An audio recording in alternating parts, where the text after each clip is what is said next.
Good morning everyone, myself Diksha, I'm senior nursing tutor RPIIT campus Bastada, Karnal. Today I have discussed my previous topic schizophrenia. So in this session I have discussed about the management of schizophrenia. First one, hospitalization. During crisis period of times of severe symptoms, hospitalization may be necessary to ensure safety, proper nutrition, adequate sleep and basic hygiene. अगर किसी को most of the बहुत ज़्यादा severe symptom आ रहे हैं तो hospitalisation एक first option होती है कि पेशेंट को क्राइसिस के टाइम में इसी टाइम में हॉस्पिटल लेके जाएं। वो नेसेसरी होता है किसके लिए, पेशेंट के रिलेटिव्स के लिए और पेशेंट की खुद की सेफ्टी के लिए। वहाँ उसको प्रॉपर न्यूट्रिशन दिया जाता है, एडुकेट स्लीप, सेडेशन वगैरह दिए जाएंगे, देन हाइजीन मेंटेन करके रखी जाएगी। देन जाता है psycho social interventions. First one, individual therapy. Psycho social therapy may help to normalize thought patterns, also learning to cope with stress and identify early warning signs to replace can help people to manage their illness. First one क्या किया जाता है, individual therapy दी जाती है patient को।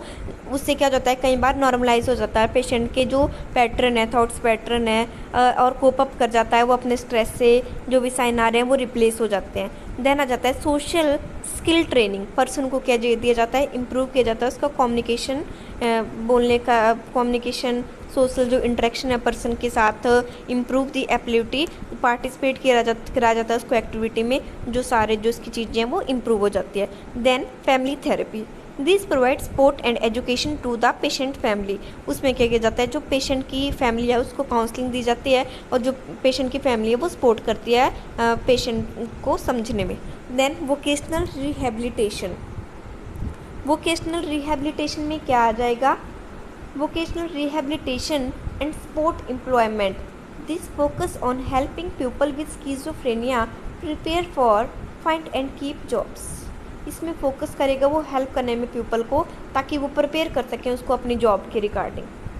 Then antipsychotic neuroleptic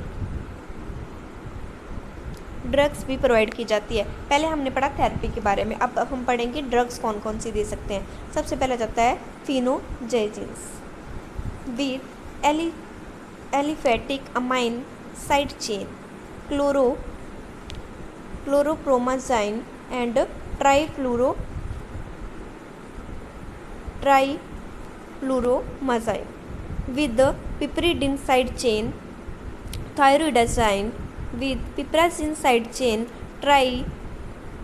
trifluoroperazine, fluperazine, butyrophenones, haloperidol, फ्लूरोपेरिडोन, पेनफ्लूरिडोल, थाइएक्सिन्स में हम पढ़ेंगे थायोएक्सिन्स एंड अदर्स में पढ़ेंगे पाइमजोल एंड लोक्सापाइन। देन हो जाता है एडवर्स इफेक्ट। क्या हो जाते हैं, जो भी मेडिसिन हम प्रोवाइड कर रहे हैं पेशेंट को। सिडेशन में जा सकता है पेशेंट, सिडेशन में ऑर्थोड sedation is the most commonly associated with the chlorpromazine and clozapines. It is primarily related to the doses with other antipsychotics. ये हम क्या करते हैं, जब पेशेंट ओवर एक्टिविटी करता है तो समटाइम्स हम जो भी ड्रग्स दे रहे हैं सिडेशन काउज हो सकता है पेशेंट को, ऑटोनोमिक साइड इफेक्ट हो सकता है पेशेंट को। ऑटोनोमिक साइड इफेक्ट्स कैसा जाएंगे, some antipsychotic drugs associated with the change QT interval may to the electrocardiogram and if given to high doses may increase the risk of the sudden cardiac death due to the nursing blockage. Sometime क्या है, जैसे हम patient को medicine दे रहे हैं antipsychotic या जो भी सेडेशन वगैरह, तो उसमें क्या हो जाता है, जो अगर हाई डोज चली जाती है मोस्ट ऑफ, तो सडनली पेशेंट को कार्डिक अरेस्ट आ सकता है, कार्डिक डेथ हो जाती है। किस वजह से हो जाएंगी, जो एडनर्जिंग बीटा अल्फा एडनर्जिंग हो जाएगा वो क्या हो जाएगा, ब्लॉक हो जाएगा। Then anticholinergic side effect such as क्या हो जाएगा, ड्राई माउथ हो जाएगा, पेशेंट को कॉन्स्टिपेशन हो सकती है, blood vision particularly associated with the piperidine phenothiazines. Postural hypertension हो सकती है पेशेंट को, palpitation, inhibit of ejaculation and photosensitivity are associated with the aliphatic phenothiazines. So this is all about in this topic. Thank you. Please like and subscribe our channel.